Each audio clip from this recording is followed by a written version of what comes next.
What if I told you the real richest man in the entire Sinaloa Cartel was never El Chapo? Right now, as you're watching this, his older brother, the one nobody ever talks about, is sitting on a fortune that could dwarf everything Joaquín ever built. El Chapo is buried in a supermax prison, stripped of his money, his power, his freedom.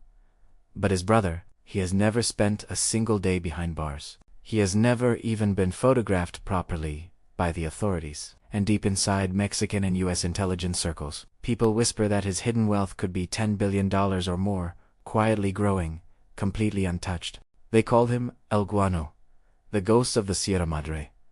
And in the next half hour, I'm taking you higher into those mountains than any documentary has ever gone before. Picture a forgotten village, called La Tuna, lost in a golden triangle, where Sinaloa, Durango, and Chihuahua crash together. No roads, no electricity, just endless ridges covered in blood-red poppy fields. This is where two little boys grew up scraping opium gum with their fingernails before they even learned to read. The younger one was Joaquín, El Chapo loud, fearless, already picking fights and dreaming of the city lights. The older one was Aureliano, Guzmán, Loera. El Guano, he was quiet. He watched. Learned. Everyone assumed the wild little brother would become the legend, but the quiet one was playing a completely different game. Their childhood was brutal. Their father beat them. Their mother worked until their hands bled. Grilling poppy wasn't a career choice, it was survival. By 15, Guano was already guiding mule trains along trails that only mountain goats knew. While Chapo eventually moved to the cities, chasing parties and power in Guadalajara, Guano never left the Sierra. The mountains became his fortress, his bank, his invisible empire. Fast forward to 2015. El Chapo pulls off the Hollywood tunnel, escape that shocked the world. While he's on the run, meeting Sean Penn and living like a movie star, he writes a letter from hiding one that leaks years later in D-files. In that letter, Chapo hands temporary control of the entire Sinaloa Cartel to only 3 people. His own sons, his compadre Damaso Lopez, and his older brother, Aureliano. Overnight, the farmer nobody noticed becomes co-boss of the biggest drug trafficking machine on the planet.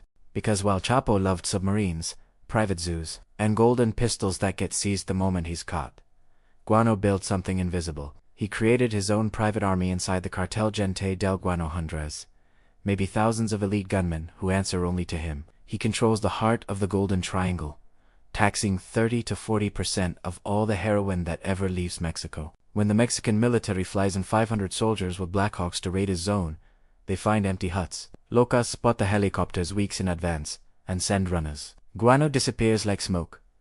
US prosecutors now call his network one of the most prolific fentanyl trafficking organizations on Earth. And yet he still lives on a simple ranch.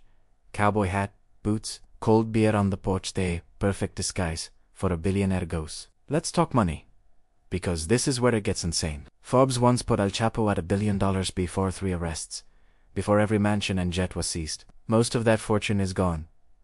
Guano, 0 arrests in over 35 years. Uninterrupted cash flow. Leaked Mexican intelligence reports, and he estimates put his personal wealth between $4 and $10 billion. He taxes every single kilo that crosses his mountains. He owns hidden labs, pumping out fentanyl cheaper than anywhere else. He controls quiet Arizona border crossings that never stop running. And the darkest rumor of all, he has guardian part of Chapo has lost billions that nobody ever found. While Chapo bought flashy houses that lit him up on satellite images, Guano buried cash in the Sierra, bought legitimate farms, cattle ranches, maybe even banks.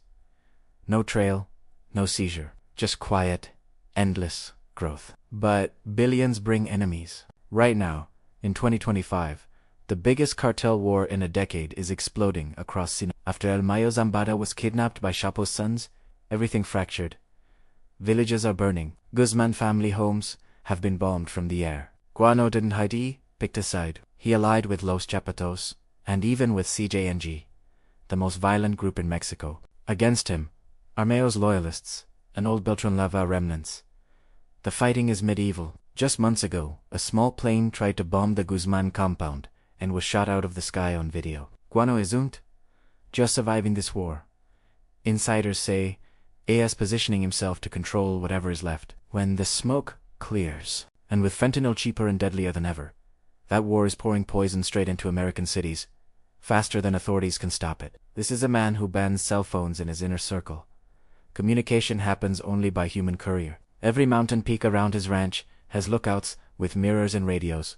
Locals protect him like a saint because he builds schools, clinics, roads. Robin Hood, with a private army. In 2016, the biggest joint Mexican-US operation in history came for him. Thousands of troops, drones, everything. He vanished for weeks and came back like nothing happened. So what happens next?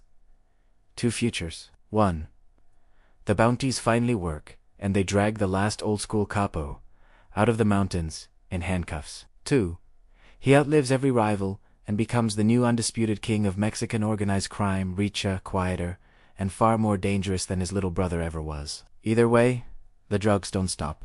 The money keeps growing. And somewhere high in the Sierra Madre, a man in a cowboy hat raises a beer to another perfect day of being the richest ghost on earth. If this story blew your mind, smash that like button, subscribe, and drop a comment right now. Do you think El Guano is really worth 10 billion? And who do you think wins this war? Share this video with one friend who needs to know the truth. Thank you for staying until the end. You now understand the Sinaloa Cartel better than 99% of the planet. See you in the next one. Stay safe out there.